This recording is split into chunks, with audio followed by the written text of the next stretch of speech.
Babat Tanah Leluhur. Saatnya hampir tiba. Sebentar lagi rasa sakit itu akan tiba. Aku akan menghentikan semedi itu setelah aku mendapatkan tanda-tandanya. Babat Tanah Leluhur. Sebuah kisah kolosal dari tanah leluhur ratusan tahun yang silam di tanah Pasundan, yang diwarnai dengan kekerasan, ambisi, keserakahan, iri dan dengki, serta cita-cita dan cinta anak manusia. Kau belum juga mengatakan siapa pembunuhnya. Aku akan memberikan balasan yang setimpal padanya. Babat Tanah Leluhur. Naskah disusun oleh Tisar Sponsen. Ide cerita Cece Suhyar. Teknik dan montase Yadi Enos. Musik oleh Haris Sabar dengan sutradara Thomas Ake. Babat Tanah Leluhur didukung oleh artis-artis Sanggar Prativi. Chris Urspon sebagai Raden Sakapal Waguna, Mucus sebagai Kilanjo, Herman sebagai Arit Lungkap, A.P. Burhan sebagai Surembangan, dan pembawa cerita Neni Sumardi.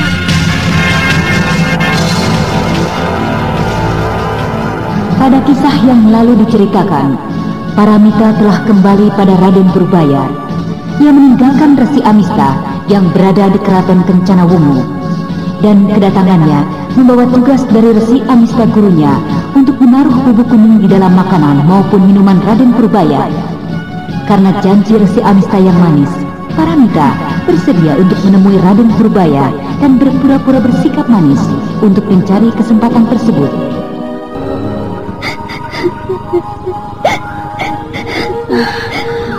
Ada apa, adik Paramita?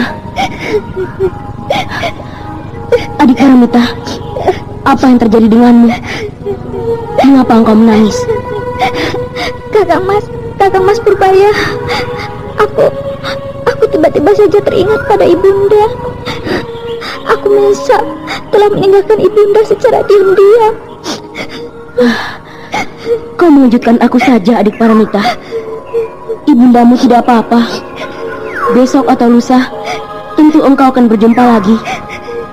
Sudahlah, hentikan tangismu itu, adik Paramita. Apakah engkau ingin berjumpa segera dengan ibundamu? Iya Kakang Mas Purbaya. Akan tetapi aku juga tidak akan meninggalkanmu di sini. Aku akan menunggumu hingga selesai semua tugasmu di Kencana Wungu ini. Bagus, adik Paramita. Saat ini aku tengah memerintahkan prajuritku untuk mencari gurumu, Paman Sedawarna. Mungkin ia dapat menghibur kesedihanmu. Aku tidak mau berjumpa dengannya, Kakang. Aku tidak mau. Mengapa begitu, adik Paramita? Aku malu, Kakang. Setidak-tidaknya aku telah mengecewakannya. Sikapku telah merusak nama baiknya yang telah cukup lama membina diriku, mengajarkan aku berbagai macam ilmu olah kanuragan, maupun memberi tuntunan budi pekerti. Aku malu, Kakang Mas Purbaya. Mengapa harus malu, adik Paramita? Jika memang kau menyesali perbuatanmu, kau akan berjanji untuk bersikap lebih baik lagi. Tidak seharusnya kau merasa malu. Justru aku merasa bangga. Nah, itu Paman Sedawarna, gurumu datang kemari. Aku keluar sebentar. Jangan Kakang Mas. Jangan tinggalkan aku berdua dengan Paman Sedawarna. Aku malu. Baiklah. Salam hormat hamba, Gusti Prabu. Aku terima salam hormatmu, Paman Sedawarna. Bangkitlah. Aku ingin berbincang-bincang sebentar denganmu. Salam hormatku untukmu, Paman Sedawarna. Ternyata Tuan Putri Paramita berada di sini. Entah bersama siapakah Tuan Putri datang kemari. Saya Paman Sedawarna, muridmu Paramita hendak menyatakan penyesalannya karena dia telah terlibat oleh dorongan darah mudanya hingga tersesat cukup jauh. Dalam pertemuan tadi pagi, saya telah menyinggung tentang kehadiran Resi Amista, kehadiran resi asing itu di wilayah ini. Nah, Paramita yang tidak tahu menahu telah dilibatkan oleh Resi Amista dalam persoalan ini. Apa maksud Gusti Prabu? Sejak kecil, Paramita telah mengenal Resi Amista. Ia mengenal resi asing itu di Karangsedana sejak masa pemerintahan ayahandanya Prabu Jayasuntana. Nah, pada beberapa hari yang lalu, ia bertemu dengan resi asing itu dan telah diperangkap hingga mau menjadi muridnya. Maafkan aku, Paman Sedawarna. Aku telah mengecewakan Paman yang telah banyak membimbingku. Maafkan aku. Ya, sudahlah Tuan Putri. Tidak ada yang perlu untuk dirisaukan. Penyesalan sudah cukup untuk dijadikan pengalaman. Nah, Paman, aku memanggil Paman kemari adalah hendak mengubah sedikit rencana kita untuk malam nanti. Bagaimanakah itu, Gusti? Paman aku harapkan untuk tetap tinggal di sini bersama dengan pasukan besar. Mengapa begitu, Gusti? Hamba siap untuk maju dan menghadapi kelompok Resi Amista. Pasukan besar kita ini serta pasukan dari Jati Bandar tetap membutuhkan satu pimpinan yang utama, pimpinan yang cakap. Karena itu, dengan sangat saya mengharapkan agar Paman bersedia untuk tinggal di markas sementara ini. Dengan sepenuh hati saya menjunjung titah tuanku. Kiai Sedawarna yang arif itu mengerti akan maksud dan tujuan junjungannya. Walaupun ia sangat berharap untuk turut pergi menyerbu ke keraton Kencana Wungu, tapi ia menahan diri. Ia mengerti di samping mengurus pasukan besar, ia juga mempunyai tugas khusus mengawasi muridnya, Putri Paramita, yang baru saja tiba di markas sementara di tengah-tengah hutan di wilayah Kencana Wungu. Dan engkau, adik Paramita, kuharap mau mendengarkan kata-kata gurumu dan jangan sekali-sekali meninggalkan markas sementara, walaupun hanya beberapa puluh tombak. Maksud Kakang Mas? Kakang Mas tidak akan mengajak aku serta? Aku dapat banyak membantu Kakang Mas memasuki keraton Kencana Wungu. Jangan, untuk sekali ini saja. Kau dengarlah kata-kataku, Paramita. Kali ini perjalananku ke sana bukanlah main-main. Resi Amista dan para pembantunya adalah seorang tokoh yang sangat sakti. Tinggallah saja di sini. Mudah-mudahan aku bersama-sama dengan guru dan tokoh-tokoh sakti yang membantuku berhasil mengusir mereka. Maukah kau mendengar kata-kataku? Baiklah, Kakang Mas Purbaya. Aku akan tinggal di sini dan mendengar kata-kata Paman Sedawarna. Bagus. Bagus, adik Paramita. Jika demikian, kau adalah adikku yang manis. Beristirahatlah. Aku akan menemui guruku Mamangkuraya. Mari Paman Sedawarna, kau pun ikut denganku. Baik, tuanku. Aku harus mencegah kepergian Kakang Mas Purbaya. Aku akan memberikan makanan yang telah kutaburi bubuk kuning. Kakang Mas Purbaya tidak boleh mengganggu rencana besuruku Resi Amista, karena pada beliaulah kini tempatku bergantung. Aku harus dapat menguasai diri Kakang Mas Purbaya agar dapat bersama-sama dengannya membunuh Anting Wulan yang sangat sakti. Ya, Kakang Mas harus lebih dahulu menjadi suamiku. Dan bubuk kuning inilah harapanku satu-satunya. Tidak seharusnya aku bersikap seperti ini. Tidak seharusnya Paramita mengemis cinta. Tapi demi dendam ayahandaku, aku terpaksa melakukan hal ini. Aku harus segera menyiapkan makanan yang telah kutaburi dengan bubuk kuning yang dapat merubah sikap Kakang Mas Purbaya.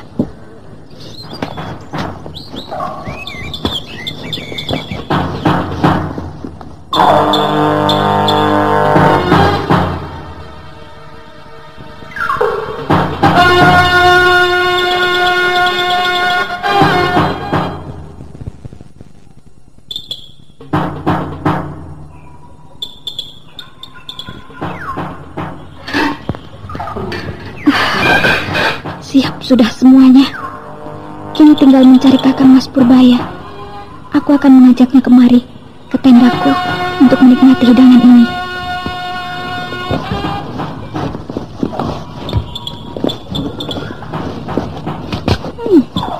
Hari sudah sore. Aku harus cepat-cepat menemuinya. Oh, itu dia tenda Kakang Mas Purbaya. Tadi aku melihatnya memasuki tenda besar itu bersama dengan Paman Sedawarna. Berhenti Tuan Putri. Di dalam sedang ada pertemuan penting. Sebaiknya Tuan Putri tidak usah mengganggunya. Kurang ajar. Apakah kau tidak mengerti siapa aku ini? Mengapa kau menghalangi aku? Maaf Tuanku. Ini adalah perintah dari Gusti Prabu. Gusti Prabu mau memerintahkan engkau untuk menghalangi aku masuk menemuinya? Tidak Tuan Putri. Tapi Gusti Prabu memerintahkan hamba untuk melarang siapapun yang masuk. Saat ini Gusti Prabu tengah mengadakan pertemuan penting. Prajurit tidak tahu diri. Aku tidak peduli. Maaf Tuanku. Kurang ajar.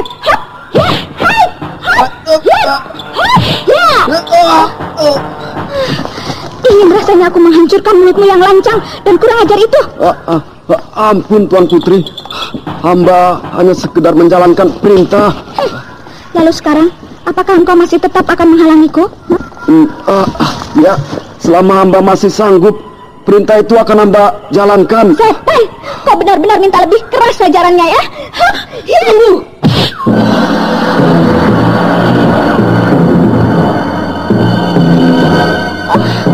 Kakak, berilah hukuman pada prajuritmu itu. Dia telah menghinaku. Dia melarangku masuk ke dalam untuk menemui Kakang. Dia tidak bersalah, adik Paramita.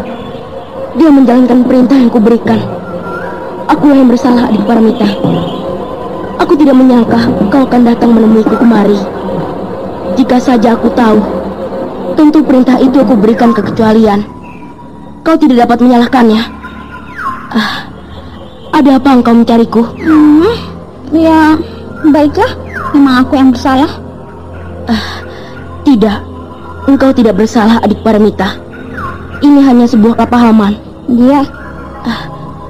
Ada apakah, adik Paramita? Aku menyiapkan masakan untuk Kakang Mas Purbaya.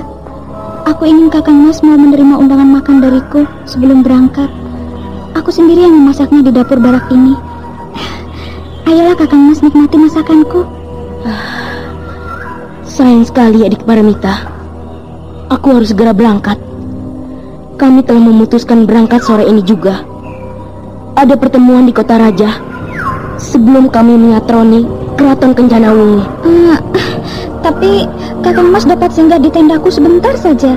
Cicipilah sedikit apa yang telah kubuatkan untuk Kakang Mas. Maafkan aku, adik Paramita. Besok saja kita bersama-sama lagi. Pertemuan di Kota Raja sangatlah penting.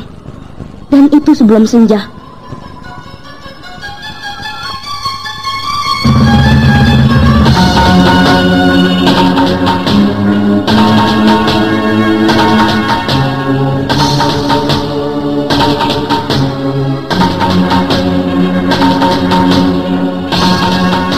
Setelah menarik nafas dalam-dalam, Raden Purbaya segera melesat meninggalkan Paramita.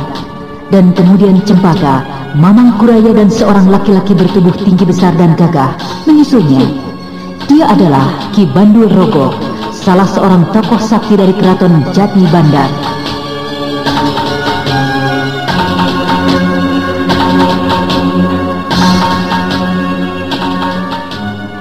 Kiai Sedawarna yang tinggal bersama dengan Paramita mendekati muridnya dan mencoba untuk menghiburnya.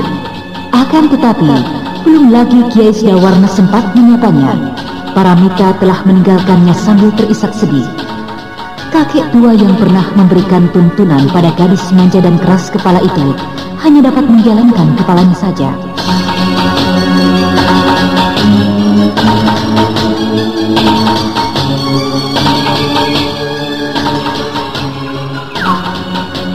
Beberapa saat setelah kepergian Raden Purbaya bersama dengan rombongan kecilnya di tempat yang agak jauh dari markas sementara. Ini manja sekali kawan. Masa hanya karena pukulan seorang gadis yang belum cukup dewasa saja sudah merasa kesakitan seperti itu. Aku doakan kau semoga kelak menemukan persoalan dengan gadis itu. Aku akan lihat apa yang dapat kau lakukan jika berhadapan dengannya. Jangan marah dan tersinggung seperti itu, kawan. Aku ini hanya bercanda, main-main. Habis, sejak tadi kau selalu mengolok-olok aku. Aduh. Kau lihat ini pundakku, sampai matang biru seperti ini. Kenapa kau tidak menemui Kakang Sungkana? Dia dapat memberikanmu obat untuk luka pukul seperti itu. Alah, nanti ia juga mengatakan aku manja, tidak dapat menahan sakit. Tapi lukamu itu cukup lumayan itu. Cobalah kau rasakan nanti malam. Pasti nyut-nyutan. Nah, sudahlah, tinggalkan saja pos ini. Atau kau takut membicarakannya dengan Kakang Weling? Ayo, aku antar, ayo. Lihat itu. Apa yang terbaring di sana itu? Wah, sesosok tubuh manusia. Apakah itu mayat ya? Kalau begitu, biar kulihat dulu. Tunggu, Gempul. Kita beritahu kawan-kawan. Welah, belum apa-apa. Kau ini udah ingin mengejutkan kawan-kawan. Kita selidiki dulu saja. Tapi, apa kamu takut? Tunggu saja kamu di sini. Kau kira aku pengecut? Tunggu. Dia tidak mati. Agaknya itu adalah tubuh seorang kakek yang tengah tertidur. Siapa dia ya? Perambah hutankah dia? Oh, cilaka, Gempul. Lihat itu. Seekor ular mendekatinya. Usir ular itu, Gempul. Iya, baik. Cari kayu cepat, ayo. Iya. Cepat. Ular itu semakin mendekati orang tua itu. Nah, ini Pul. Aduh, hati-hati. Diam dan tenang kamu di sini. Aku harus dapat memukul ular itu tepat di kepalanya, agar dengan serta-merta tidak berdaya. Ular itu mulai menyadari akan kehadiranku untuk menghadapinya. Hati-hati, Pul. Ular itu akan menyerangmu. Awas, Gempul.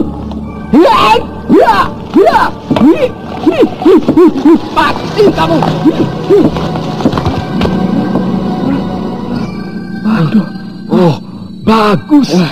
Bagus. Gempul, kau berhasil membunuhnya. Kita harus segera membangunkan orang tua ini. Waduh, berbahaya sekali tidur di rerumputan di tengah hutan seperti ini. Ya, kau benar, Pul. Mari kita... Pul, lihat itu seekor ular lagi, Pul. Itu, Pul. Pul, itu ada seekor lainnya. Celaka, Pul. Di sana juga ada seekor lagi. Aduh, Pul. Cepat tinggalkan tempat ini. Waduh, celaka. Lihat itu, di depan kita pun ada beberapa ekor ular menghadang kita. Walah. Bukan beberapa, Pul. Lihat itu, puluhan ekor ular. Di belakang kita juga banyak ular. Setan. Ada apakah ini sesungguhnya? Mungkin kau telah kesalahan membunuh, Pul. Ular tadi pastilah ular jadian. Atau ular penguasa hutan ini. Kita terjang saja tempat ini, Pul. Tidak mungkin. Kau lihat itu, puluhan ular di sekeliling kita. Waduh, bahkan ratusan ular menyebar hampir di setiap bagian tanah dan rerumputan. Aduh, Don, ini berbahaya sekali. Panggil kawan-kawan, Don. Ya. Mereka jauh dari sini, Pul. Tolong kamu, teriak. Kawan-kawan, tolong, kawan-kawan, tolong.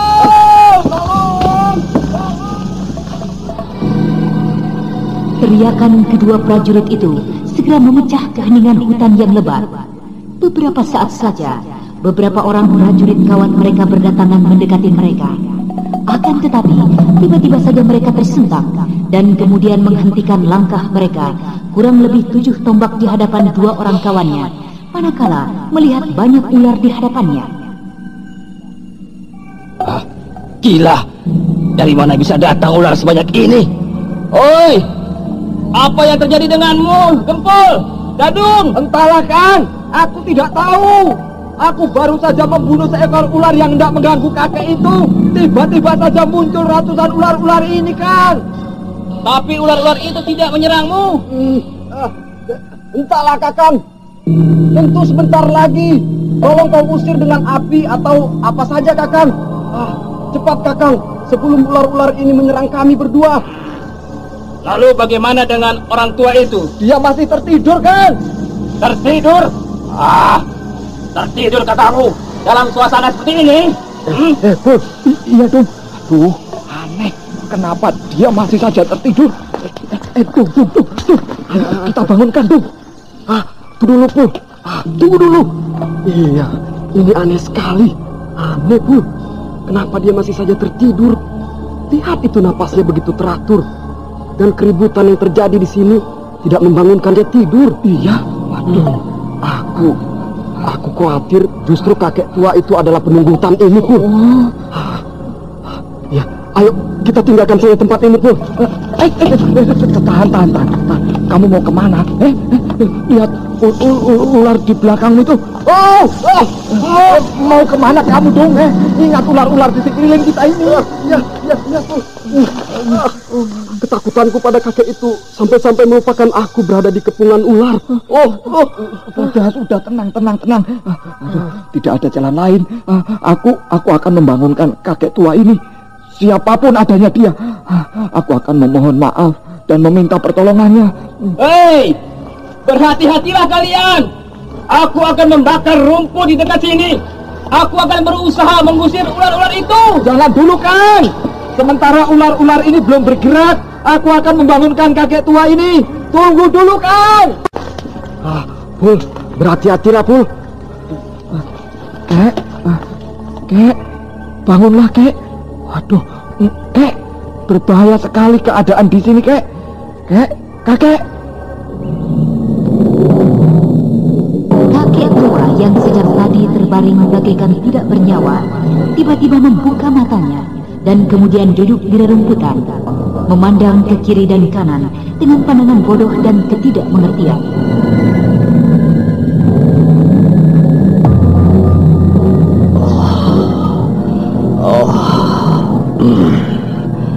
Apa yang telah jadi di sini? Apa yang telah terjadi? Mengapa anak-anakku berkumpul semua? Anak-anakmu? Apa maksudmu, Kek?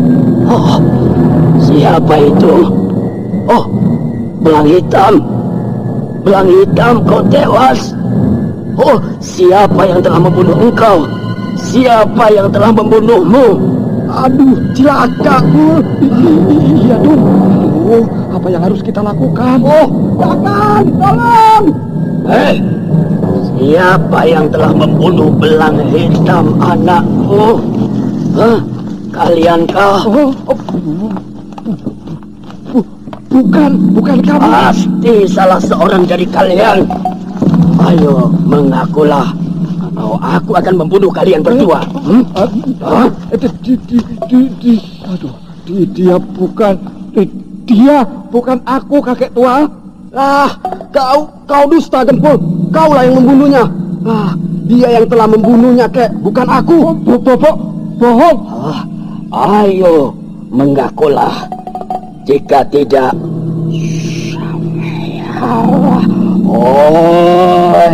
anak-anakku, bersiaplah dan perketat kepungan kalian. Begitu mendengar perintah dari kakek tua itu, ular-ular yang mengepung kedua prajurit itu segera maju bergerak memperketat kepungan. Dan kedua prajurit itu semakin bergetar dadanya. Ketakutan yang teramat sangat telah merambati jiwanya. Dan kakek tua itu kini memandangnya dengan bola mata yang seakan-akan membara.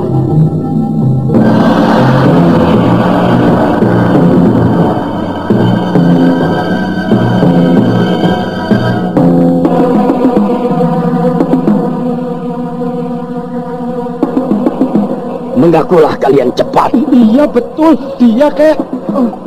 Bu. Kurang ajar kau, Gempul.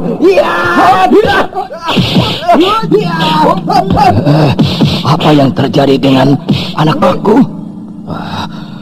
Mereka berdua saling serang, bertempur bagaikan orang gila. Oi, Anjil, bakar cepat rumput itu. Kau juga Daksa, bakar di sebelah sana. Ayo cepat. Oi, Gempul, Dadung, berhati-hatilah. Aku akan membakar rumput dan mengusir ular-ular itu. Silakan.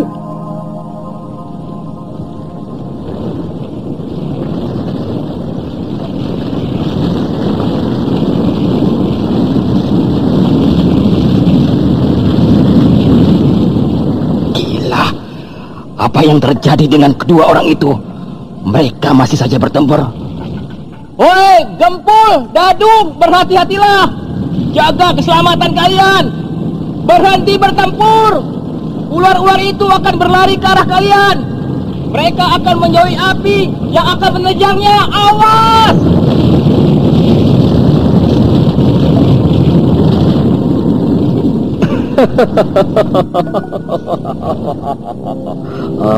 Kau salah menilai, salah memperhitungkan medan, prajurit bodoh.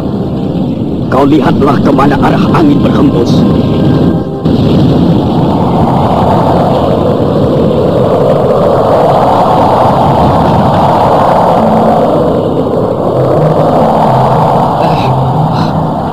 Api itu justru menjalar kemari.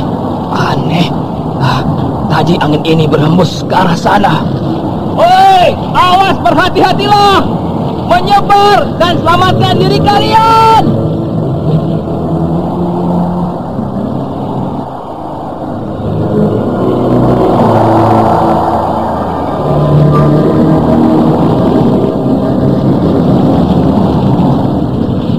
Dengan tergopoh-gopoh, para prajurit itu berlarian menyelamatkan diri mereka, menyebar menghindarkan api yang panik yang menjalar cepat tiup angin yang tiba-tiba saja datang menerpa mereka. Sementara itu, ular-ular masih saja tetap berkumpul di tempat semula.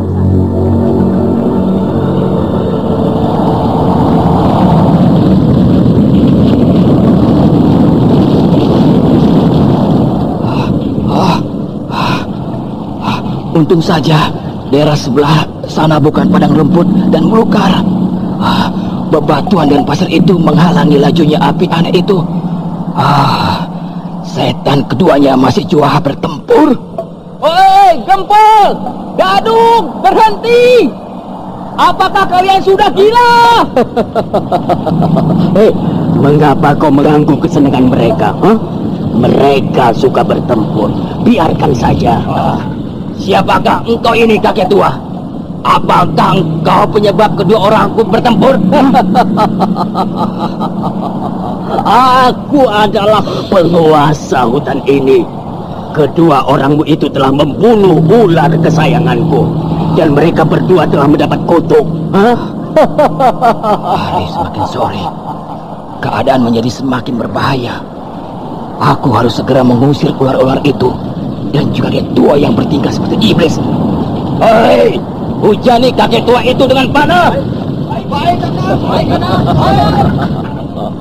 Kau kira mereka akan mematuhi perintahmu, prajurit goblok? Kau kira mereka akan mau menyerang aku? Kau lihatlah, anak-anak buahmu itu justru mengasihani aku yang sudah tua renta seperti ini.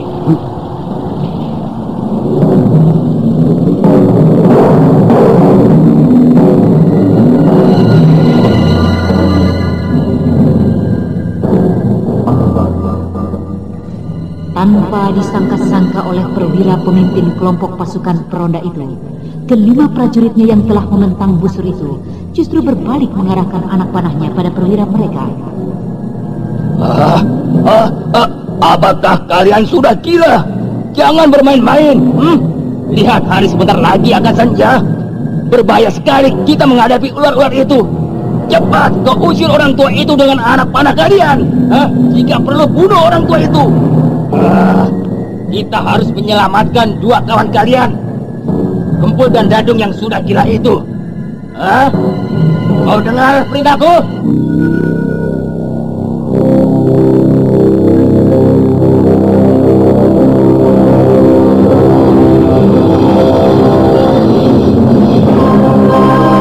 Melihat para prajuritnya masih saja mengerahkan anak panahnya pada dirinya, perwira pasukan peronda itu segera menyadari akan terjadinya satu ketidakwajaran, dan ia pun segera menyiapkan dirinya. Pedang di pinggangnya telah disentuh dengan tangannya, Dan bersamaan dengan itu, 5 anak panah meluncur dari tangan anak buahnya itu. Dengan pedang berputar dan sambil melempar, tubuh perwira itu berhasil menyelamatkan dirinya dari 5 anak panah yang menyerangnya.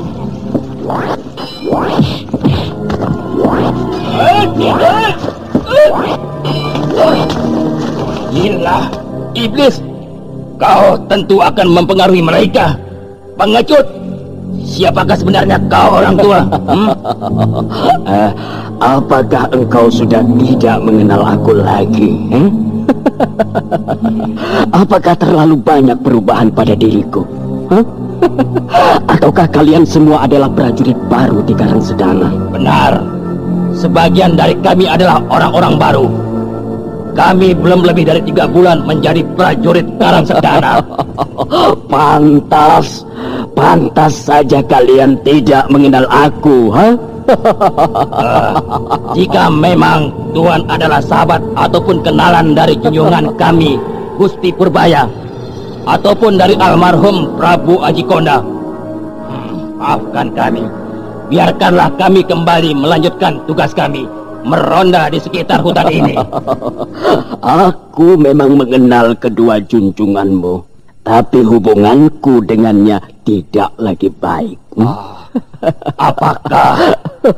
Apakah Tuan adalah Resi Amista? Bagus.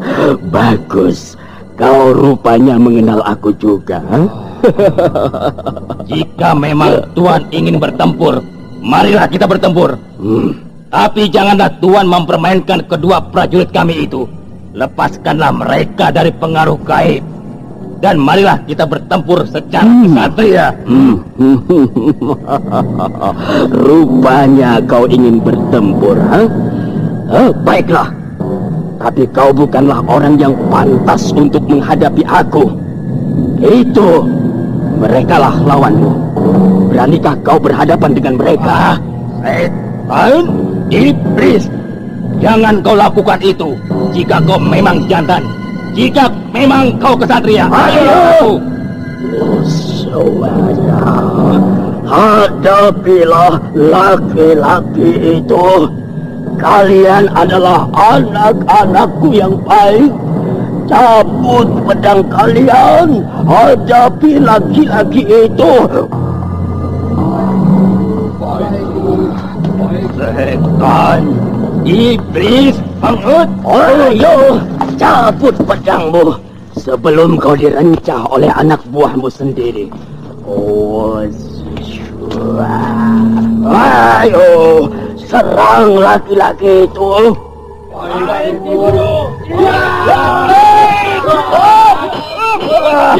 Gila! Hei, sadarlah kalian! Bodoh, tolol! Aku ini pimpinan kalian! Sadarlah! Aku Kakang Sumar! Hei,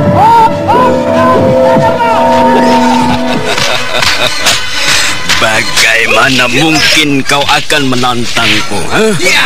Menghadapi keroco anak-anak buahmu itu saja kau tidak sanggup. Iblis curang. Hadapi aku. Jangan kau meminjam tangan orang dengan ilmu hitammu. Setan kau, melukaiku Rambus. Ya.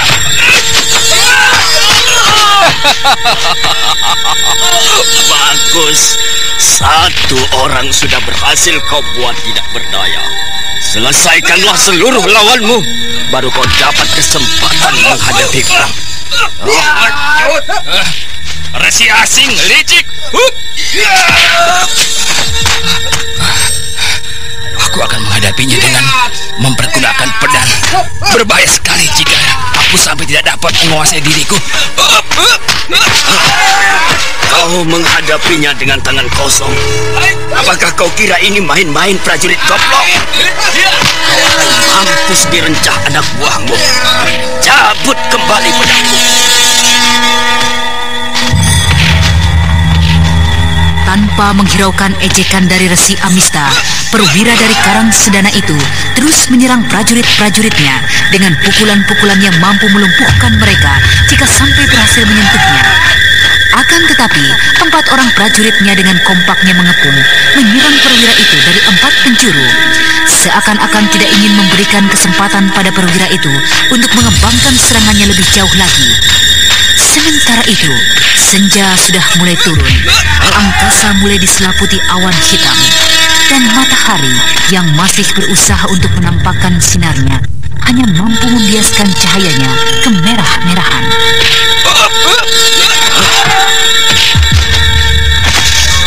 Tiba-tiba saja, secara aneh, ular-ular yang banyak bertebaran di tempat tersebut lenyap, dan Resi Amista melompat cepat menghilang meninggalkan arena itu. Dan tidak lama dari balik rerimbunan semak, muncul sesosok tubuh yang kemudian dengan tergopoh-gopoh melesat cepat menuju arena pertempuran yang sangat aneh itu. Hei, apa kalian sudah gila? Hentikan Sumar! Gila! Apa yang telah kalian lakukan? Kau harus kuberikan hukuman yang seberat-beratnya. Kau telah membunuh pimpinanmu sendiri. Hei, kalian juga berhenti! Laki-laki yang baru saja tiba, yang ternyata adalah Kiai Sedawarna, menerjang 2 orang prajurit yang masih saja bertempur. Tetapi yang terjadi kemudian adalah di luar dugaannya.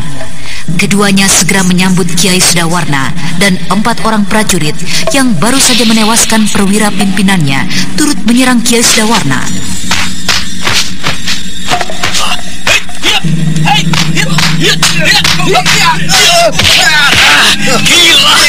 Gila kalian semua. Apa yang kalian lakukan? Aku adalah pimpinan pasukan Karang Sedana. Berhenti!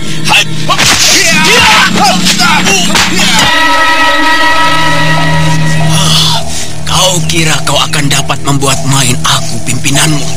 Hayo, katakan apa yang telah terjadi. Di mana kakek itu? Pul, di mana kakek itu? Aku bertanya padamu, prajurit. Apa yang telah terjadi? Tuanku Sedawarna. Maafkan saya. Maafkan. Saya benar-benar tidak mengerti, Tuan. Ular itu banyak sekali. Ular? Hah? Ya, ular. Ular banyak sekali, Tuan Sedawarna. Oh, kau bicaralah, Gempul. Bukankah justru semua ini adalah karena ulahmu? Oh, setan. Kau juga turut bersalah. Kau yang menyuruhku membunuhnya kok. Aku tidak tahu. Pokoknya kaulah yang membunuhnya. Kaulah penyebabnya. Tapi kau juga bertanggung jawab. Diam! Aku bertanya padamu. Hei, prajurit. Ya. Apa yang telah terjadi? Oh, ular-ular itu, tuanku. Tiba-tiba saja muncul ratusan ekor ular. Setelah Gempul membunuh ular itu, ular yang akan membunuh kakek iblis itu. Kakek iblis? Ya, kakek itu tiba-tiba saja mengatakan bahwa ular itu adalah anaknya.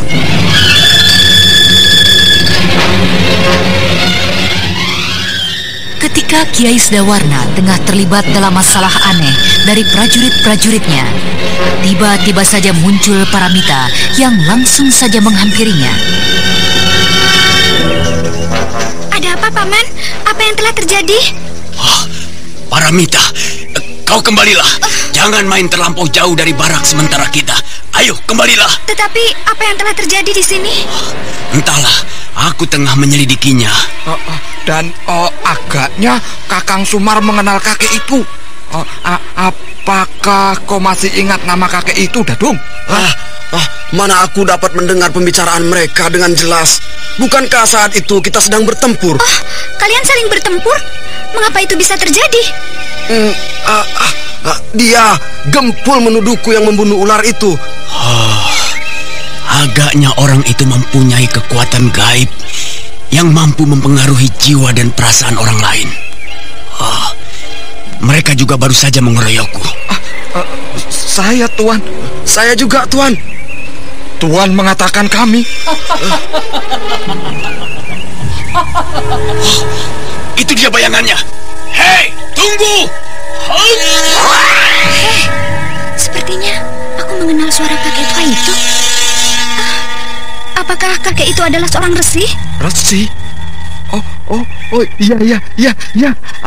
Aku ingat Kakang Sumar memanggilnya dengan sebutan Resi Amista. Ya. Resi Amista? Ya. Oh, aku akan mencoba mencarinya.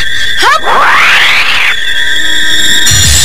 Paramita segera melompat mengejar Kiai Sedawarna ketika tahu bahwa gurunya lah yang menyebabkan semua kejadian itu. Akan tetapi, baru saja ia meninggalkan prajurit-prajurit Karang Sedana yang menjadi korban Resi Amista, sebuah suara memanggilnya dan memaksanya untuk segera berhenti. Mita, kemari. Engkaukah itu, Kek? Benar, Mita. Ayo kemari. Dan mari kita bicara di tempat yang sepi dan tersembunyi. Baiklah, Kek. Ayo.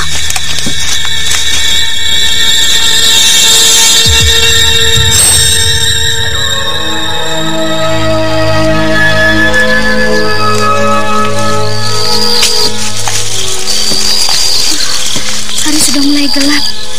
Janganlah terlalu malam, Kek. Saya khawatir Paman Sedawarna akan berhasil menemukan aku bersama kakek. Tentu semua akan gagal.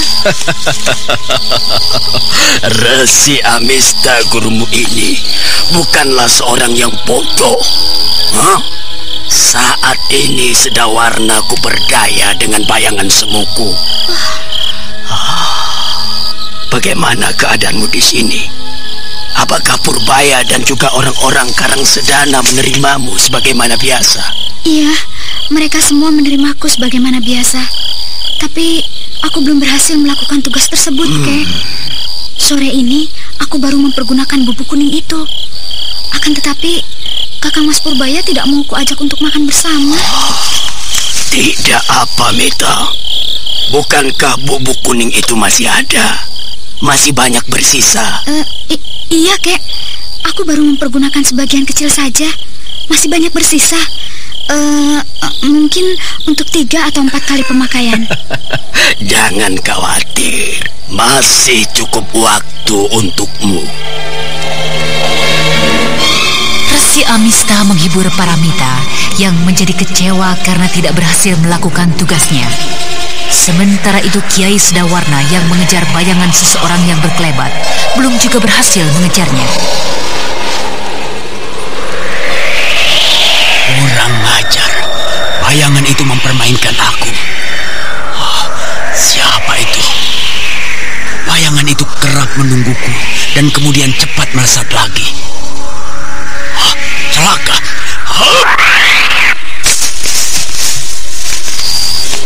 Jangan-jangan aku telah terjebak. Orang itu sengaja mengajakku pergi menjauhi Paramita. Sementara itu, Resi Amista. Iya, aku mencurigai resi itu. Iya, resi itu tentu akan membawa pergi muridku. Tuan Putri Paramita, aku harus kembali.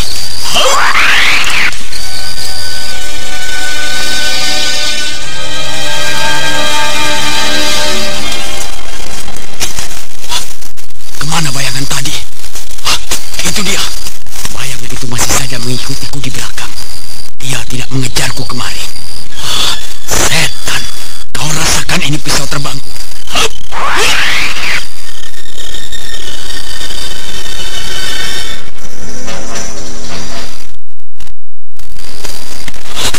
Celaka, bayangan yang ikuti itu ternyata adalah perangkap. Itu hanyalah sebuah bayangan. Pisauku melayang menembusi bayangan itu. Celaka, aku harus cepat kembali melihat Paramita. Ini pasti perbuatan resi asing itu.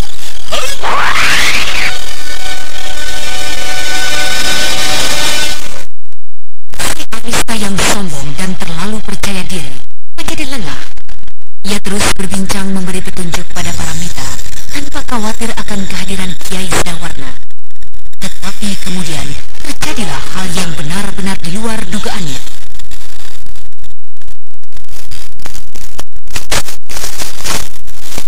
Setan, bukankah itu adalah bayangan muridku, Putri Paramita? Dengan siapakah dia? Aku tidak dapat melihat dengan jelas. Kegelapan mulai menyelimuti daerah ini. Iya, aku yakin itu Resi Amista. Aku harap tinggalkanlah tempat ini, Resi Amista. Paman Sedawarna? Ya, aku Sedawarna gurumu Paramita. Apa yang sedang kau bincangkan dengan Resi asing itu? Kemarilah. Saya. Rupanya kau masih jeli dan mengenal aku Sedawarna. Tetaplah di sini, Paramita. Kau tidak perlu takut pada orang tua itu. Biarlah aku yang mengurusnya jika ia sampai mau mengganggumu. Mita, kemari sebelum kau menjadi korban iblis licik dan curang itu. Atau kau memilih untuk kembali lagi pada manusia iblis itu? Bagaimana ini? Tenang saja, Paramita. Bukankah di sini ada aku, kakekmu? Setan! Rupanya kau adalah seorang pengkhianat yang licik, Mita. Ayo, dengar kata-kata. Sudahlah. Kau jangan menakut-nakuti anak-anak Sedawarna. Oh, maaf. Aku terpaksa harus menutup mulutmu demi kepentingan rencanaku.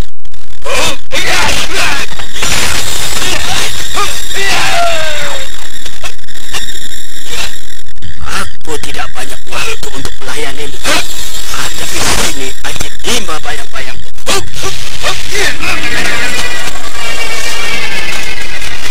Bagaimana mungkin aku sanggup menghadapinya? Apakah engkau takut Sedawarna?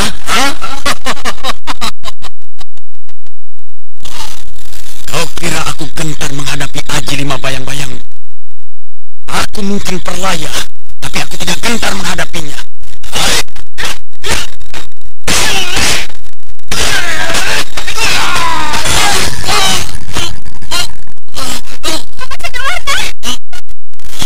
Tinggalkanlah Resi jahat ini. Jika memang engkau seorang anak yang baik, Mita. Ingatlah, Resi itu adalah seorang yang sangat jahat dan licik. Apalagi yang engkau bicarakan, Sedawarna? Kau mau mencoba untuk mempengaruhi muridku?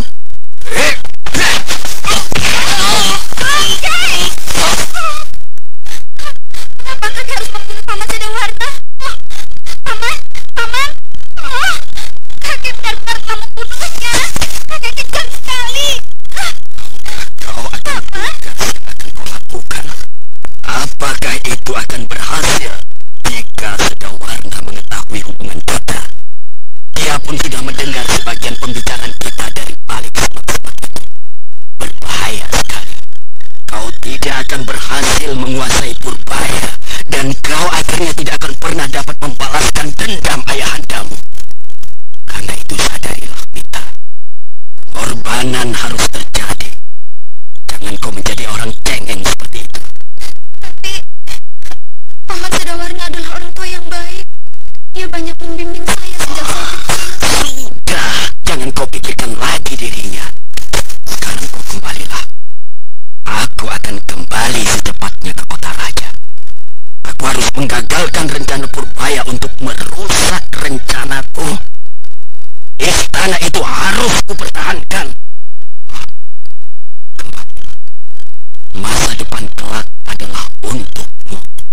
Untuk kita, Paramita. Kembalilah. Baik, kakek. Saya pergi.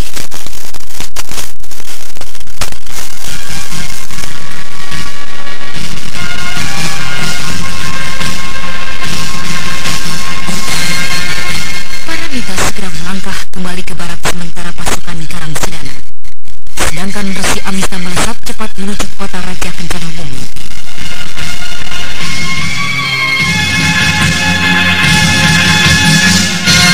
Sementara itu, Raden Purbaya bersama dengan rombongan kecilnya telah tiba di kota Raja Kencana Bumi.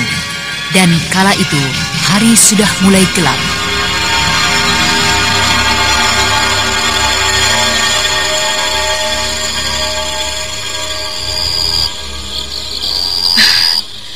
Menurut keterangan dari utusan tongkat merah, akan ada orang yang akan menjemput kita di pintu gerbang kota raja.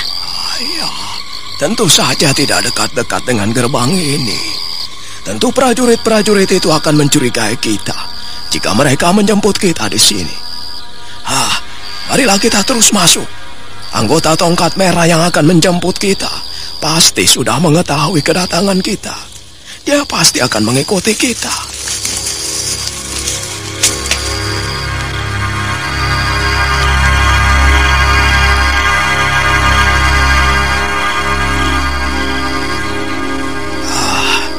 Apakah kau banyak mengenal tokoh-tokoh dari Keraton Kencana Wungu, Ki Jarot?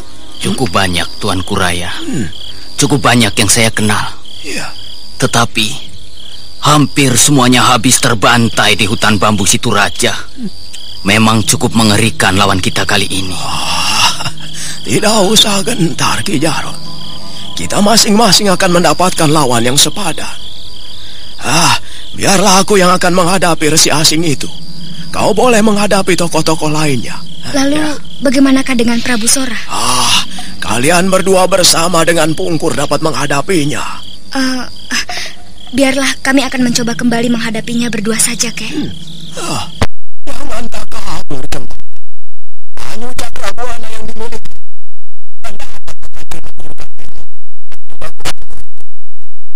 Bagaimana? Mereka masih mempunyai dua kekuatan.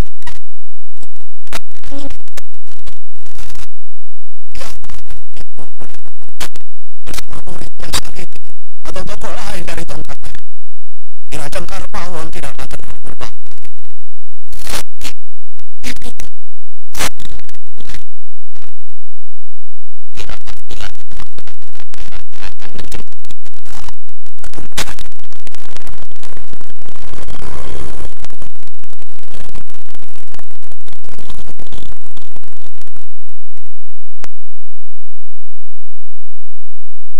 Selamat malam, Gusti Prabu Purbaya, Tuan Kuraya. Saya mendapat perintah untuk menjemput tuan-tuan dan nona sekalian. Bawa cepat kami menemui pimpinanku. Marilah.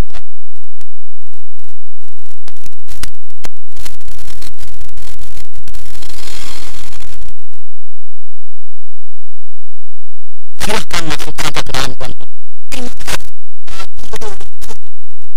Biarlah hamba masuk tidak pun. Tidak apa-apa. Biar aku lebih dahulu saja. Apakah hati Anda mencari penyakit bermain dengan kelompok kecil kalian? Apakah dalam kelompok tersebut turut serta Tuan Mangkunaya? Biarpun kalau rupanya kata kita menemui tidak kalah dengan kata cara menemui.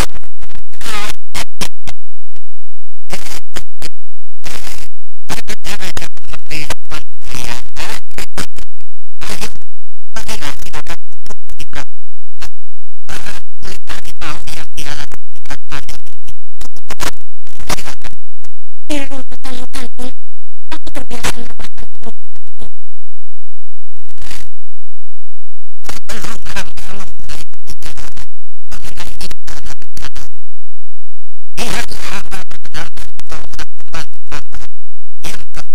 akan membantu gerakan kita menyusup ke dalam Keraton Kencana Wungu. Yang mengantarkan tuanku kemari adalah Ambu Saka. Dan yang duduk di sebelah hamba ini adalah Ambu Jala. Nah, mereka berdua adalah dua bersaudara yang cukup memiliki kepandaian untuk membantu kita, Tuan.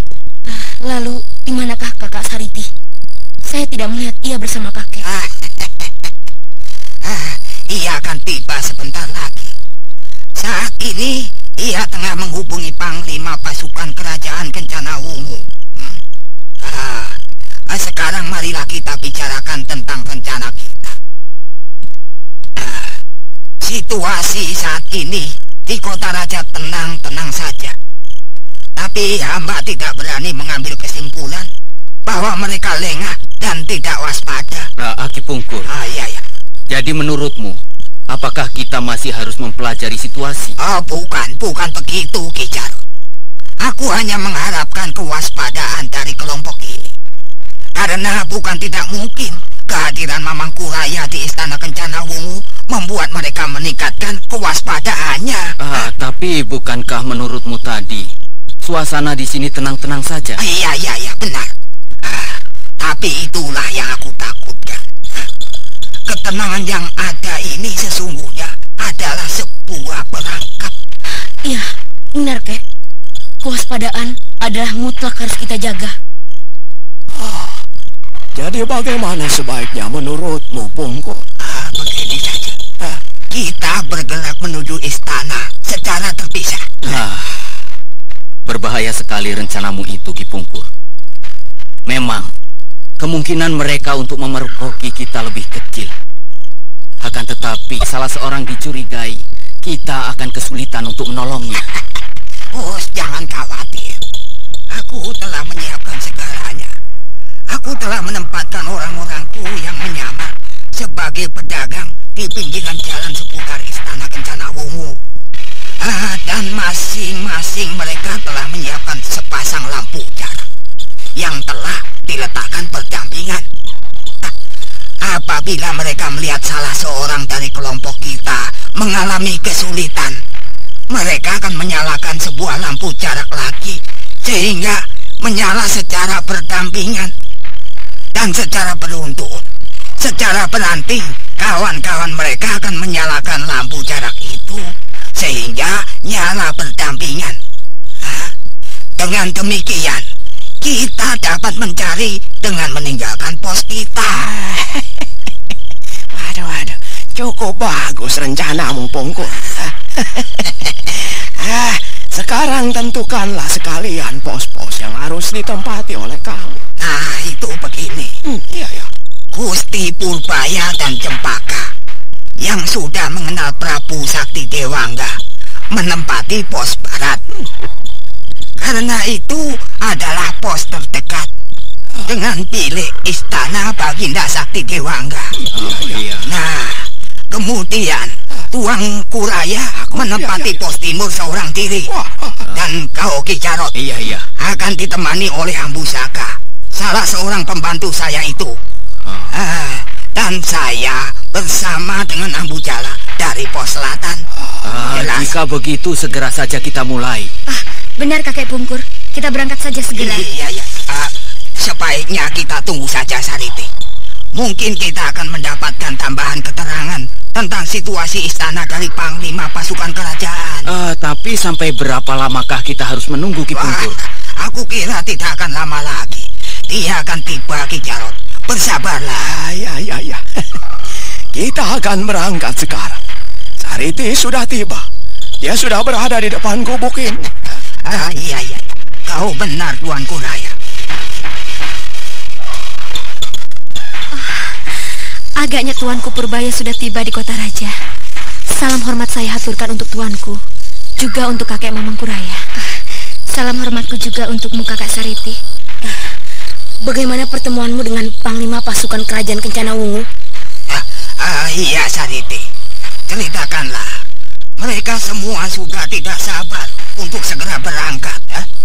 Panglima pasukan Kencana Wungu memberikan isyarat untuk segera bertindak. Ia mengatakan sudah mempunyai cara untuk menghadapi ilmu iblis dari begal-begal yang menyamar sebagai prajurit Kencana Wungu. Kalau begitu kita berangkat sekarang. Baiklah. Saya kira juga memang tidak ada lagi yang kita tunggu. Bagaimana Tuanku Purbaya? Tuanku Raya? Kukira juga sebaiknya begitu, Kek. Jika begitu, ayolah.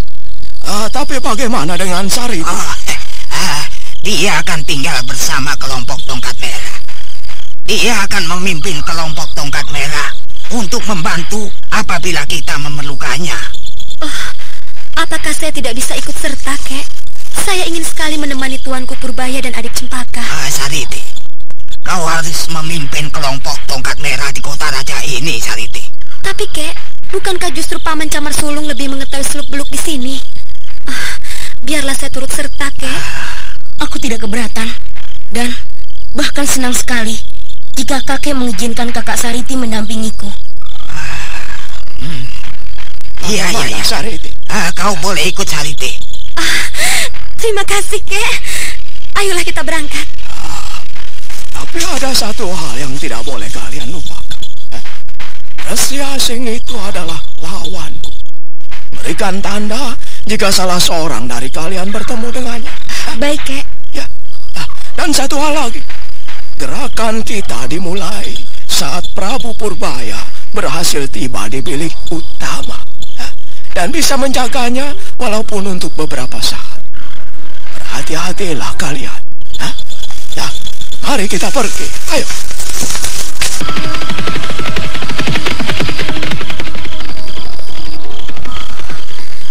Penjagaan hari ini agak mencurigakan. Tidak seperti biasanya. Bukan tidak mungkin mereka telah menduga tentang rencana penyerbuan kita.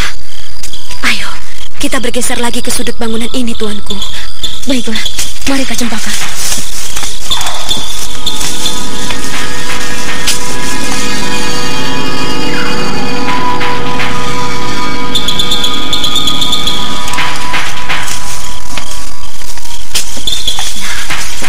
Itu adalah tembok pagar istana bagian barat.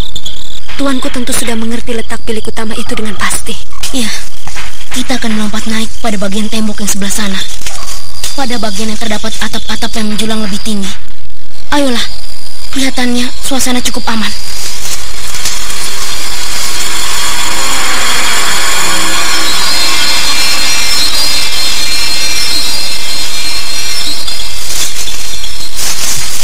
Ya, kita melompat naik di sini. Hup!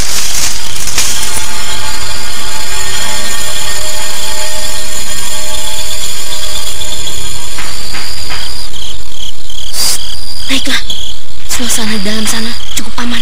Hup!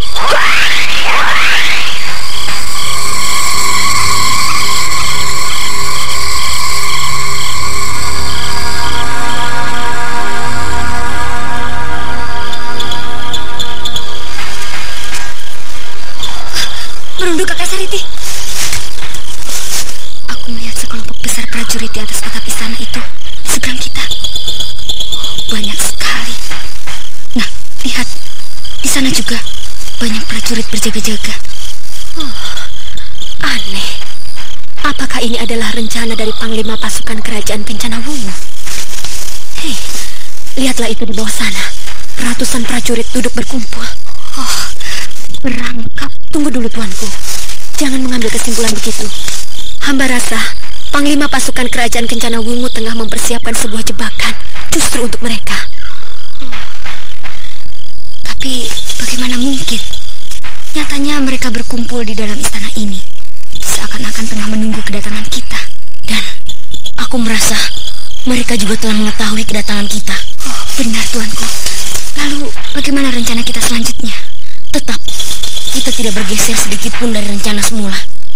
Bilik yang kita tuju hanya diseling beberapa bilik dari tempat ini. Kita turun ke gerumbul semak di bawah sana saja. Ayo. Hup.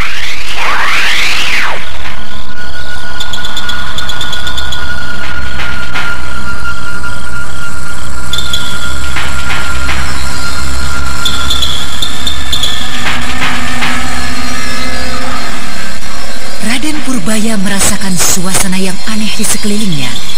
Akan tetapi, pemuda yang tidak pernah mengenal arti takut itu memberi isyarat pada kawan-kawannya untuk turun dan segera menuju bilik utama.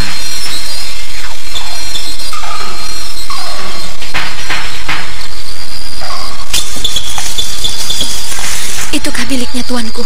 Benar, berarti kita harus melumpuhkan beberapa penjaga di atas sana. Oh, biarlah aku yang akan naik dan melumpuhkannya. Jangan, adik Cempaka, biar aku saja.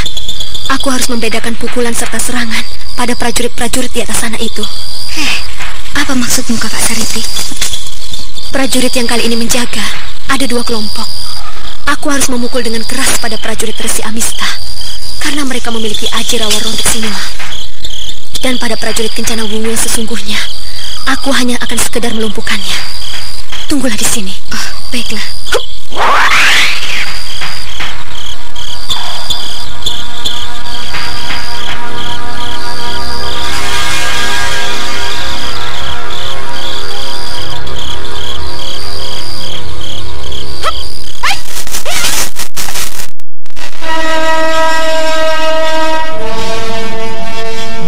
tanpa ampun lagi, Sariti memberikan pukulan mautnya pada beberapa orang prajurit yang sedang berjaga di atas atap tanpa sempat berteriak keras. Sedangkan beberapa yang lainnya, prajurit yang mengenakan ikat pinggang putih, hanya dibuat lumpuh tak berdaya. Beberapa saat kemudian, Raden Purbaya dan Cempaka telah menyusul naik ke atas dan kemudian melompat ke arah taman kecil pada bilik utama Baginda Cakti Dewangga. Hey, mereka telah masuk perangkap. Pukul rapat-rapat, jangan memberikan kesempatan untuk lolos.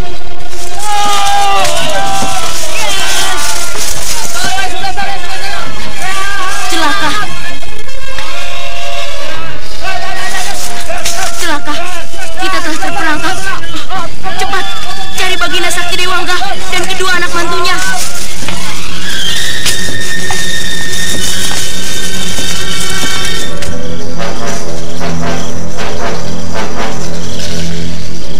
Sariti dan Cempaka segera mengikuti Purbaya masuk ke dalam bilik Baginda Cakti Dewangga untuk mencari dan menyelamatkannya.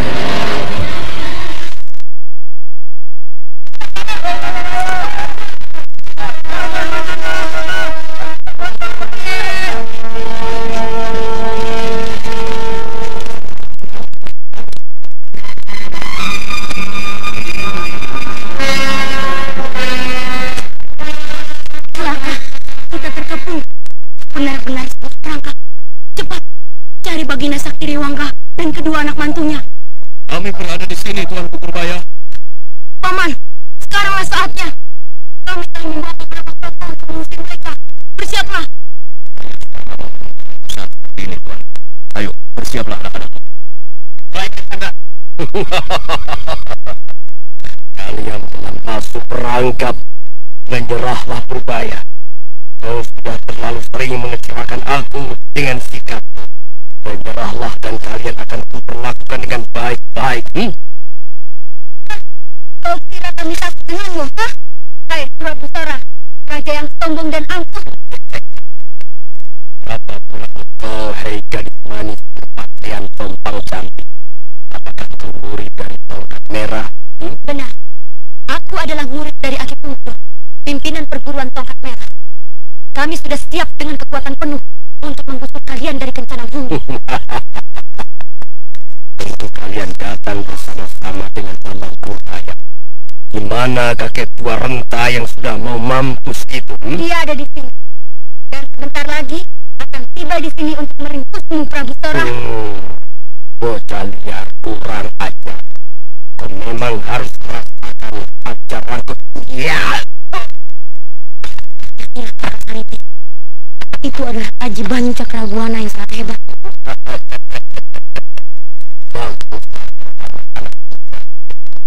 Ya.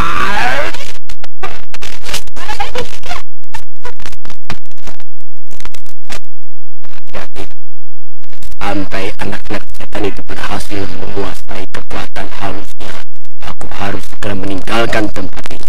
Aku sudah mengerti dengan aku harus memastikannya. Ya.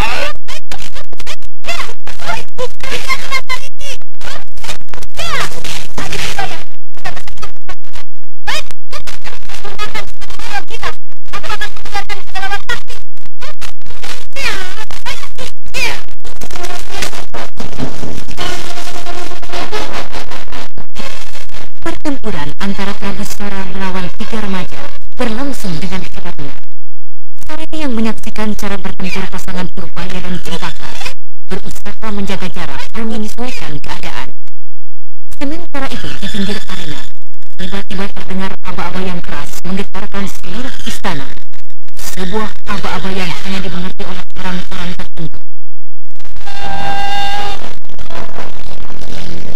Bersamaan dengan aba-aba itu, di antara kelompok prajurit yang bertebaran di seluruh bagian istana, terjadi kekalutan sesaat.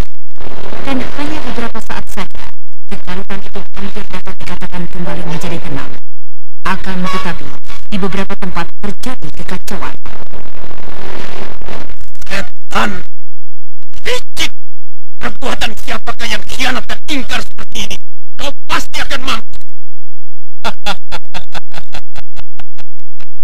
Sudah saatnya kalian pergi.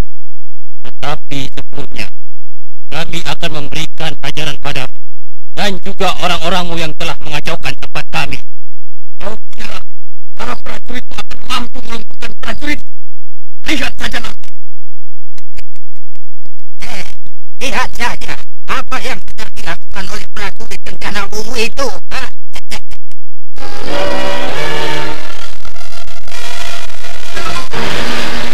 Kisampar Angin beserta Ki Cengkar Pawon yang berada di halaman istana menjadi terkejut melihat kehadiran Ki Parangpungkur yang tiba-tiba.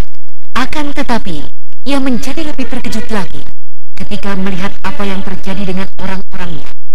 Para prajurit Kencana Wungu ternyata telah menyiapkan tali, dan kemudian dengan cekatan mereka mengikat prajurit gadungan itu sebelum sempat melarikan diri dari totokan dan pingsannya dengan kemampuan aji rawa rontengnya. Terima kasih. Rupanya kalian sudah hadir semua. Terima kasih Ki Pungkur. Sekarang marilah kita mengebut anjing-anjing pengacau itu.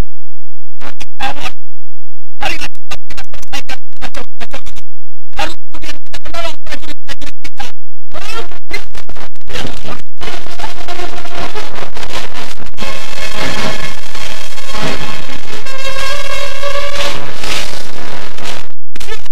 Kisampar Angin dengan menggebu-gebu melancarkan serangannya.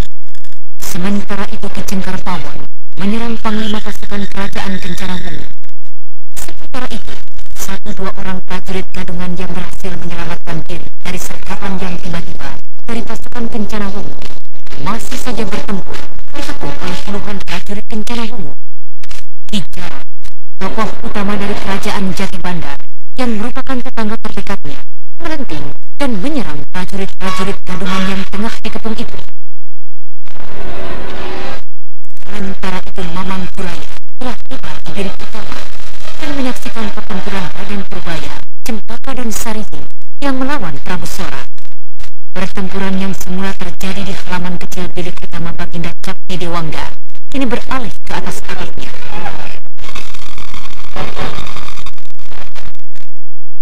Apakah kau akan meruntuhkan atap keraton ini dengan banyu cakrabuanamu? Apakah engkau cemburu? Raja Mis, Raja Gelandangan. Aku dapat hancurkan cipta keraton ini. Oh ya.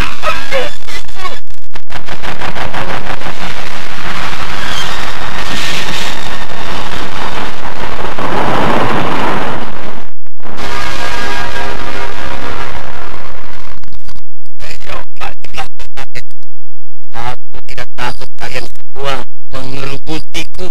Seranglah aku bersama-sama, Hong. Tantanganmu itu adalah suara dari hatimu yang takut. Jangan khawatir, aku tidak akan menyerangmu bersama-sama. Gimana si Amis? Mengapa ia belum juga keluar? Sebentar lagi ia akan keluar dan membunuh kalian semua dengan ilmu sakti rawahan baik. Kemanakah pergi? Ingat saja pencuri. Oh, berbahaya sekali. Mamang Bulaya terjun mengeroyok aku.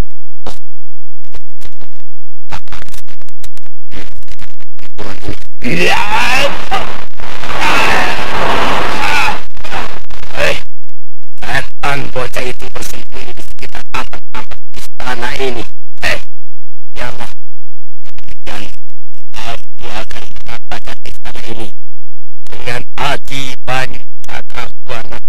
Ya.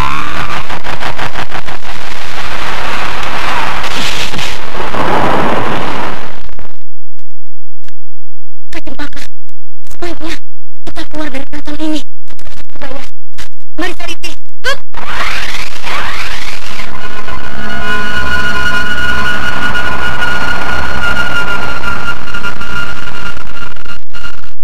Raden Purbaya yang menyadari akan akibat dari pertempurannya segera melompat keluar dari keraton bersama-sama dengan Cempaka dan Sariti. Sementara itu, prajurit gadungan dari hutan bambu Siduraja telah berhasil ditentukan, dan mereka yang telah terikat rapat digantung bagaikan kelawar hampir di seluruh bagian istana, di pohon-pohon, serta di tiang-tiang istana, sehingga memudahkan prajurit-prajurit Kencana Wungu mengawasinya.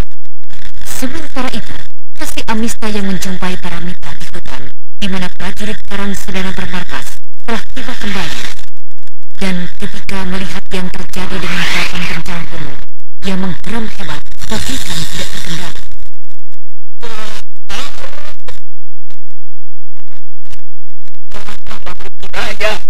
Purbaya, cepat kabut itu. Ayo, ini aku Resi Amista. Hadapi aku. Ini aku Resi Amista. Apa berteriak-teriak seperti orang? Inilah aku, Mangkurai. Hanya dengan itu, aku tidak gentar kepadanya. Aku tidak gentar dengan kekuatan yang tersimpan dalam dirinya. Bunuh kau kaki tua.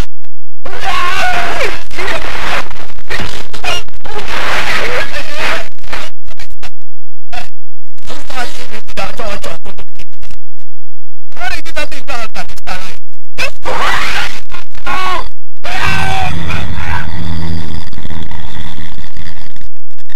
Panglima pasukan kerajaan Kencana Wungu juga menyadari akibat dari pertempuran mereka. Ia bersama-sama dengan Aki Pungkur kemudian mengajak lawannya untuk keluar dari istana. Beberapa saat kemudian, istana Kencana Wungu menjadi sunyi. Baginda Cakti Dewangga bersama dengan 2 orang anak mantunya berhasil melumpuhkan beberapa orang prajurit gadungan, dan kemudian beberapa orang prajuritnya dengan sigap menyergap dan mengikatnya. Mengapa kau tidak habiskan saja? Bukankah berbahaya sekali kemampuan mereka? Menurut Panglima, beberapa waktu lagi kemampuan iblis mereka itu akan lenyap, Tuan. Mungkin 1 atau 2 hari lagi. Kita tidak perlu membunuh mereka semua. Baik, kau berusaha mereka. Siapa yang memimpin pasukan keraton? Tuan Panglima bersama dengan wakilnya, Tuanku. Wakilnya katakan padanya untuk terus berjaga-jaga. Aku akan melihat keluar istana. Baik, Tuanku. Marilah anak-anak. Yuk.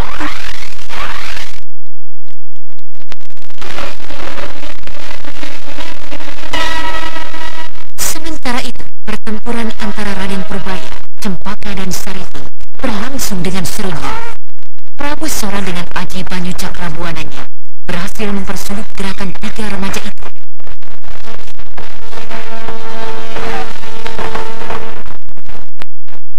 Kalian harus segera mampus. Ya.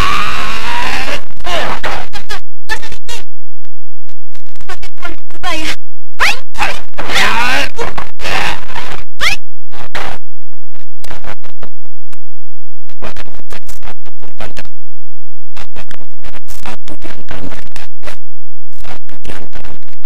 Akan kujadikan kurban anakku. Ya. Celaka adik Purbaya. Kakak Sariti dengan bahaya.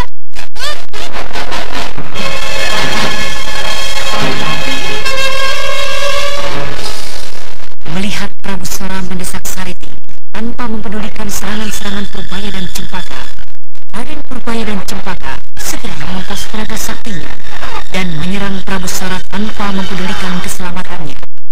Akan tetapi, yang terjadi justru sebaliknya. Prabu Sora berbalik menyerang Cempaka dengan gencarnya, dan tanpa dapat dicegah lagi, sebuah pukulan yang cukup telak menerpa tubuh Cempaka.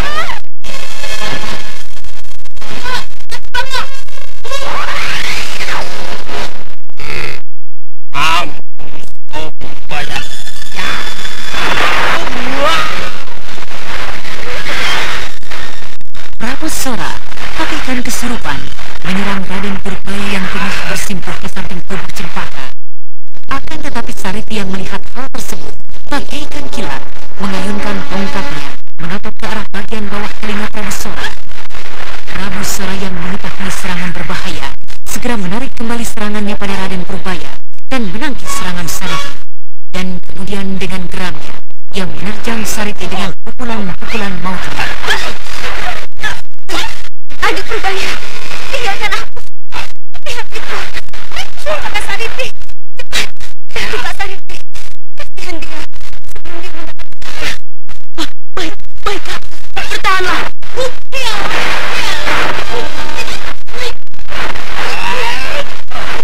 Kau kira kau akan mampu bertahan lebih lama lagi? Ya.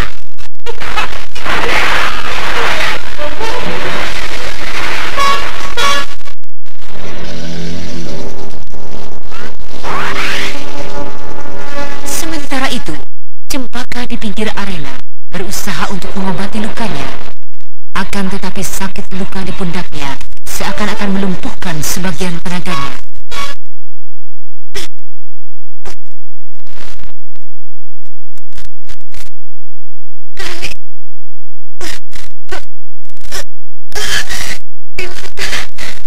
Benar-benar tidak tertahan, Kakak.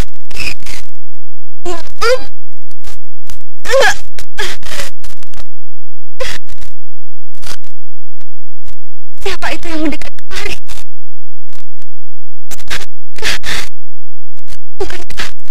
Bukankah untuk memberikan bantuan?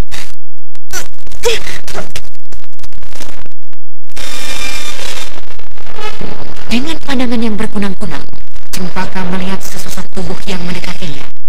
Sesosok tubuh yang ternyata adalah Ki Cengkar Pawon. Sambil tersenyum mengejek yang sangat menjijikkan Cempaka, Ki Cengkar Pawon mendekati gadis remaja yang tengah duduk bersila mengatasi rasa sakit di pundaknya. Dan ketika ia melihat Ki Cengkar Pawon semakin mendekati, Cempaka berusaha bangkit dan berdiri tegak.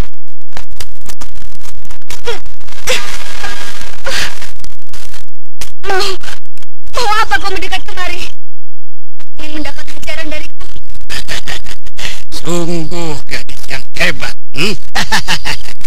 Apakah kau membutuhkan tongkat untuk berdiri? Ingin kita atau apa? Atau apa, anak manis? Kau masih saja seperti seekor harimau, walaupun keadaanmu sudah seperti ini. Sambil terkekeh-kekeh, Ki Cengkar Pawon mendekati Cempaka, dan kemudian dengan mudahnya ia menangkap tangan Cempaka yang gemetar tanpa tenaga. Lepaskan! Lepaskan aku! Raden Purbaya yang tengah bertempur menghadapi Prabu Sora, yang tengah terdesak sambil melompat ke sana kemari, menjadi semakin hilang konsentrasinya.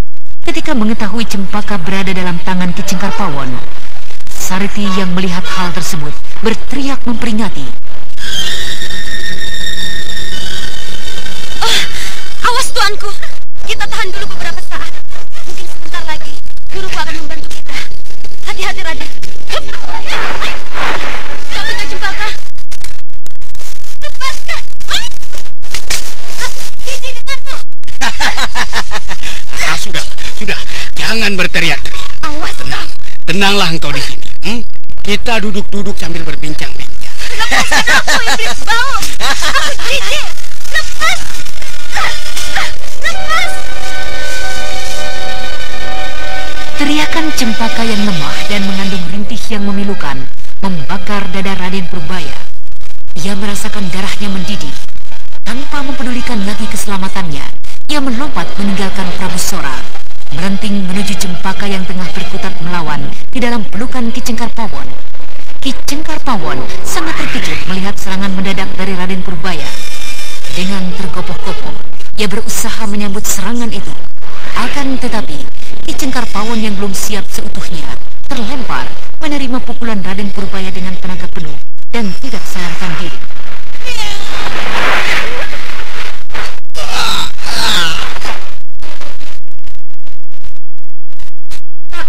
Cempaka, awas adik Purbaya.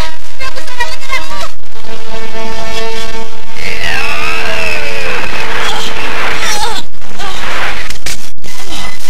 Sekarang membuatnya mampus sebelum terjadi hal yang aneh itu kembali.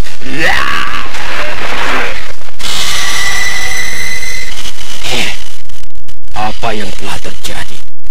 Mereka masih saja erat berpelukan. Tetapi keduanya sudah tidak bergerak lagi. Tepaskah kedua anak itu? Baiknya ku hancur luluhkan tubuhnya dengan aji banyu cakra buanaku.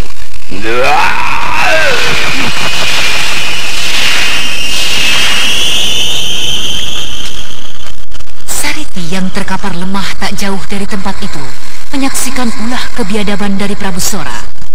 Akan tetapi matanya menjadi terbelalak ketika melihat apa yang terjadi di hadapannya. Pukulan banyu cakra buana yang bergulung-gulung dahsyat terbawanya tidak mampu menggoyahkan sedikit pun tubuh kedua remaja yang tengah erat berpelukan. Pukulan yang dilancarkan Prabu Sora seakan-akan menembus udara kosong. Ya!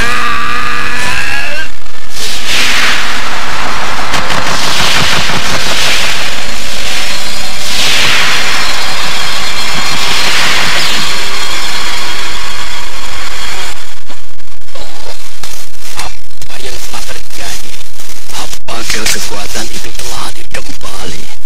Apakah yang Wisnu yang bersemayam di dalam tubuhnya benar-benar?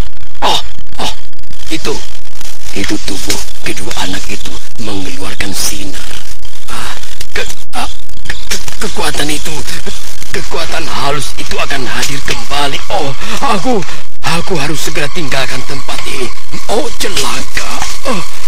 Aku tidak bisa menggerakkan kakiku akan telah terpaku di tanah ini.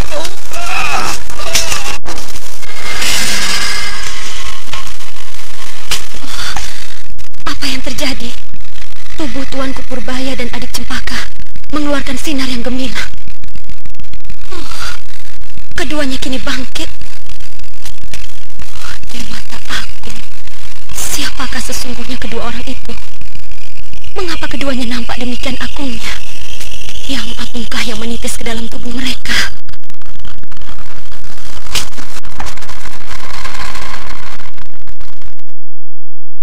Kau kembali melakukan kesalahan, Prabu Sora. Kau telah melanggar janjimu sendiri. Karena itu, kau harus menerima hukuman atas semua perbuatan itu. Apakah yang sebaiknya kita lakukan terhadapnya, Dinda Pohaci? Kanda, pembuat malapetaka dan bala pada ini harus dilenyapkan. Harus dimusnahkan penyebabnya. Kau bijaksana sekali, Dinda Pohaci.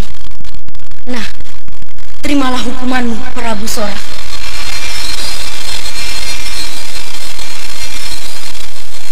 Setelah mengucapkan kata-kata itu, Raden Purbaya yang berdiri dengan agungnya mengangkat tangannya dan kemudian Prabu Sora menggigil ketakutan. Dan setelah beberapa saat tubuh Prabu Sora terguling jatuh tidak sadarkan diri.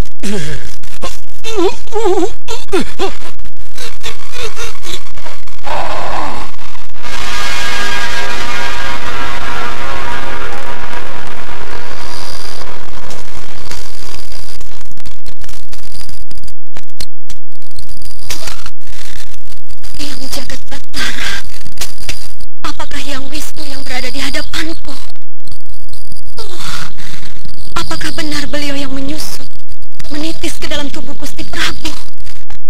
Dan Nyai Pohaci juga menitis ke dalam tubuh adik Cempaka. Benarkah apa yang kusaksikan ini? Apakah mataku tidak salah? Sariti yang tidak habis mengerti dengan apa yang terjadi di hadapannya memejamkan matanya beberapa saat. Akan tetapi ketika ia membuka kembali matanya, sinar gemilang yang menyinari tubuh Raden Purbaya telah lenyap. Sementara itu, tubuh Prabu Sora masih tetap tergeletak, tidak sadarkan diri.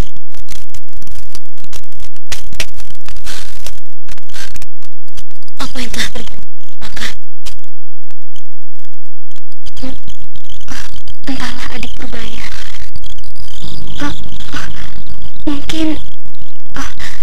Mungkin telah terjadi lagi hal itu. Kekuatan itu hadir kembali. Iya. Hei, adik Purbaya, Lihat itu. Bagaimana bisa Prabu Sora terkapar tidak berdaya di sini? Ya, kekuatan itulah yang menjadi penyebabnya. Jadi, benar-benar ada kekuatan itu. Jika memang benar, aku akan bersemedi mengucapkan syukur dan terima kasih padanya atas kehadirannya yang selalu menolong kita dalam setiap kesulitan. Oh, Adik Purbaya, lihatlah itu, Kak Sariti. Oh, kau terluka, Sariti? Iya. Maafkan aku, Kak. Aku meninggalkanmu sendiri menghadapi Prabu Sora. Gusti Prabu tidak perlu meminta maaf.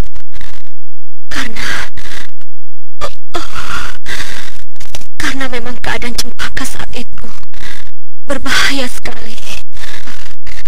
Apakah kau juga melihat apa yang telah terjadi? Apakah engkau mengetahui apa yang telah terjadi dengan Prabu Sora? Hamba mengetahui. Ampunkan hamba sudah melihat dan mengetahui semuanya. Jika memang itu merupakan suatu rahasia yang teramat penting, hamba berjanji akan merahasiakannya dengan taruhan nyawa hamba. Tidak begitu maksudku, Kak Sariti. Tidak. Hanya jika dapat, hal ini memang tidak ada perlunya untuk dibicarakan. Ya, kukira begitu.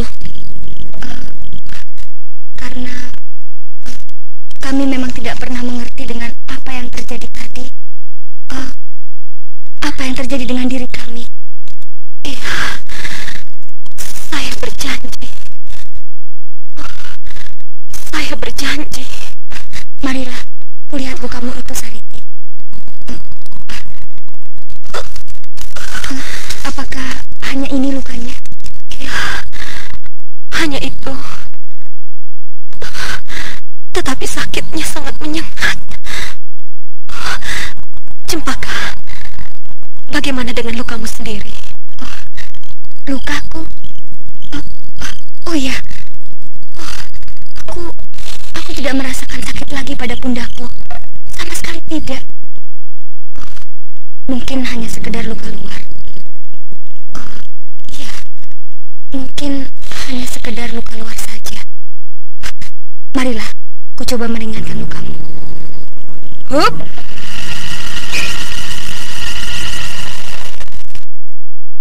Cempaka menyalurkan tenaga saktinya untuk meringankan dan mengurangi rasa sakit dalam tubuh Sariti. Sementara itu, Raden Purbaya mendekati Prabu Sora dan melumpuhkannya dengan totokan di beberapa jalan darahnya.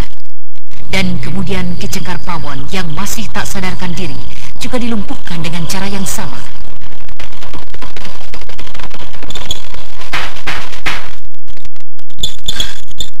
Siapakah itu? Apakah prajurit Kencana Wungu? Ya, pastilah prajurit dari Prabu Sakti Dewangga telah berhasil melumpuhkan prajurit Gadungan dari hutan bambu Situ Raja. Mereka semua membawa obor. Apa yang dicarinya?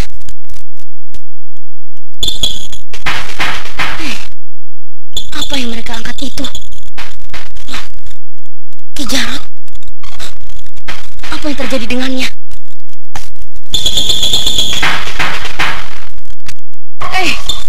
Biarkan orang itu, aku yang mengurusnya. Tapi orang ini telah tewas, tuanku. Baiklah, jenazahnya boleh kau bawa ke istanamu. Rawatlah dan sediakan sebuah peti yang indah. Orang itu adalah Ki Jarot, seorang tokoh dari kerajaan Jati Bandar. Dia datang kemari untuk membantu kalian. Baik, tuanku. Akan hamba urus jenazahnya dengan sebaik-baiknya. Bagaimanakah dengan junjungan Prabu Sakti Dewangga? Beliau tengah berkeliling melihat-lihat sekitar istana, tuanku. Mungkin sebentar lagi juga tiba di tempat ini. Apakah engkau melihat pertempuran lain? Ya, tuanku. Di sebelah selatan sana, Ki Ki Sampar Angin tengah bertempur dengan pimpinan Tongkat Merah. Kakek Parangpungkur. Ya. Lalu, di manakah panglima pasukan kalian? Kami baru saja menemukan beliau yang dalam keadaan terluka. Beliau justru diselamatkan oleh Ki Jarot. Kuraya, kita harus mencari kakek Mamang Kuraya serta kakek Parangpungkur. Ya, tentu. Tapi, bagaimana dengan keadaan Kak Sariti? Tinggalku telah jauh berkurang berkat pertolongan Cempaka. Ayolah, aku juga sangat cemas memikirkan kakekku. Kita ke sebelah selatan sana.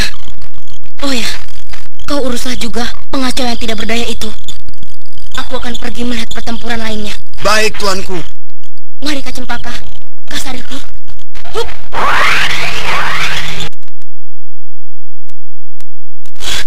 Lihat itu, kakek sudah mendesak Ki Sampar Angin.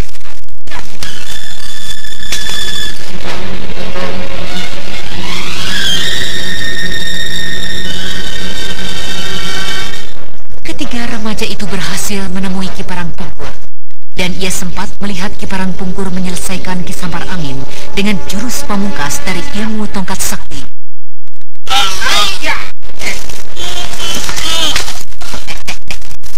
Mampuslah kau, Sampar Angin. Kau bukanlah seorang kesatria. Kau terlalu licik. Kau bertempur bagaikan penjahat bingkisan. Oh, kalian selamat. Syukurlah. Di mana Tuan Mamang Kuraya? Dan Ki Jarot di mana? Ki Jarot telah tewas. Sedangkan kakek Mamang Kuraya entah berada di mana. Kasihan sekali. Dia benar-benar seorang kesatria. Dia datang dari Jati Bandar sekedar untuk membantu dan menolong tetangganya. Marilah kita mencari Tuan Mamang Kuraya. Dia tentu tidak terlalu jauh dari kota raja. Malam belum lagi sampai pada puncaknya. Ayo. Ya, keadaan kakek sangat gawat sekali. Aku mengkhawatirkan penyakitnya yang sewaktu-waktu akan kumat. Ayolah, kita kelilingi pinggiran kota raja. Pastilah mereka bertempur di luar gerbang kota raja. Hup!